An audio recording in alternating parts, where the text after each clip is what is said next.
Hello everyone, how are you? I hope you're doing fine. Inshallah, we will begin now a quick recap of the first part of subject-verb agreement. Now, as you all already know, the SAT is an extremely repetitive test.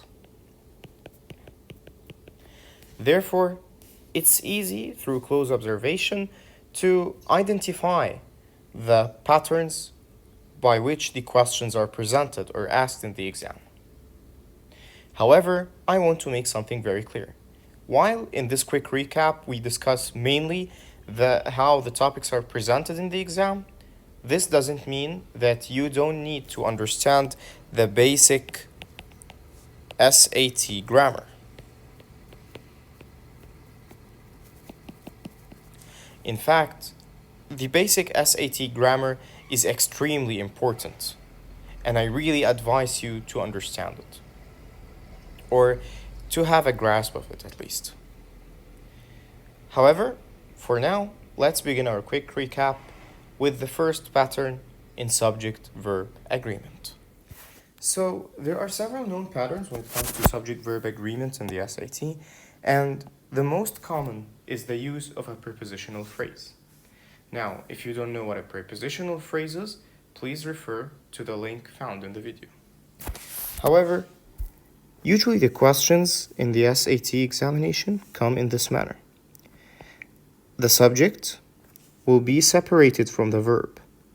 The SAT usually puts stuffing in between the subject and the verb in order to make you confuse where the subject is.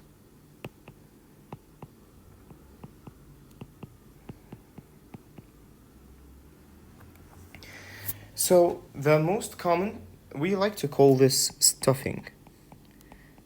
Simply words and phrases that are put between the subject and verb only in order to create distance and to make the sentence more complex.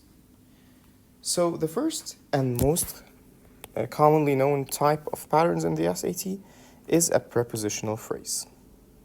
Usually, you will have a preposition and up until the verb will all be stuffing. Of course, if you don't know what a prepositional phrase is, I really recommend that you refer to the adjective clauses video. So, this is the pattern that we will find. A subject separated from the verb and a prepositional phrase directly after the subject. Now, prepositional phrases are usually non-essential, so you can just start crossing from the beginning of the preposition till reaching the verb. Let's take examples on this. But before taking examples, I want us to take a look at common prepositions that are used in the SAT. Now, prepositions are simply words that describe position, or we could say place, and direction. So, for example, a word like, some of these prepositions are usually words that are clear and that we don't have any problem in identifying. So, for example, in, on, off, under, beneath, below, between. These are all words that completely describe the place. Now, or the position. Now, words like, for example, to, from, usually describe the direction. So these prepositions are usually easy to diagnose and usually easy to identify. Now, what will be a little bit more difficult to identify are the irregular prepositions, those that you can't identify at first sight. So, off, at, for, maybe even before and after because they identify time, upon, throughout. So what I would advise is for you to study those prepositions that you can't identify easily. Look at this list of prepositions, and if one of these prepositions is one that you have difficulty identifying, I would advise that you take a very good look at it. Now let's proceed to notice the pattern that I was telling you in the questions here. As we've originally said, the question will be in the format of subject, followed by a preposition, the rest of the phrase, or what's after the preposition, and in the end, a verb. So what you will do is cross from the beginning of the preposition up until reaching the verb. Now, let's try to apply this here. First, how will I know that this is a question asking about a verb? I will simply look at the answers. As we see, the answer here is requires, and then I have require, which is the plural form from the verb. So now I already have that I have a problem of choosing whether the verb is in the singular form or in the plural form. And choices like are requiring and have required simply show me that in this case, we also have to identify the tense. Which tense is the best in this situation?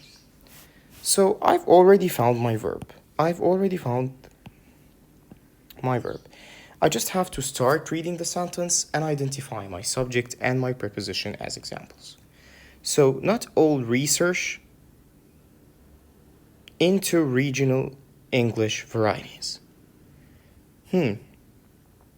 Which of these words is most probably the subject? Research. What requires time and effort? Research requires time and effort. Now you will find that this pattern is also repeated here. As you might see, here's my preposition into.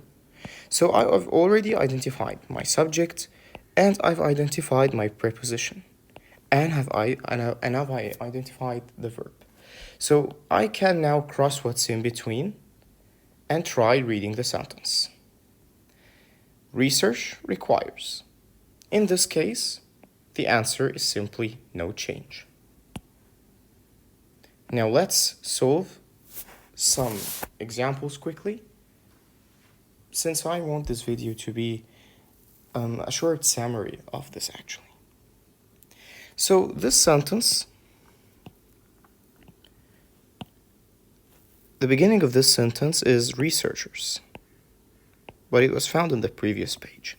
So the sentence says, researchers from the National Museum of Brazil has relied. I've already identified that this is a question asking about a verb, since I see all the choices are verbs. Relied, will rely, is relying, and has relied. And the sentence, I already know that probably the researchers are the one who relied. So here's my subject, and after the subject directly, like in the previous question, there is a preposition. So now that I've identified the three parts in my pattern, I can simply cross what's in between. So the sentence becomes researchers from the researchers relied or rely. I know that this has to be in the plural form. So I already know that A is wrong, that D is wrong. Now, why it's B and not D? The correct answer in this case is B. Now, if you ask why is the answer B and not D, well, this is, to understand this, you have to read the entire paragraph in its entirety to know that the events that happened here actually happened in the past.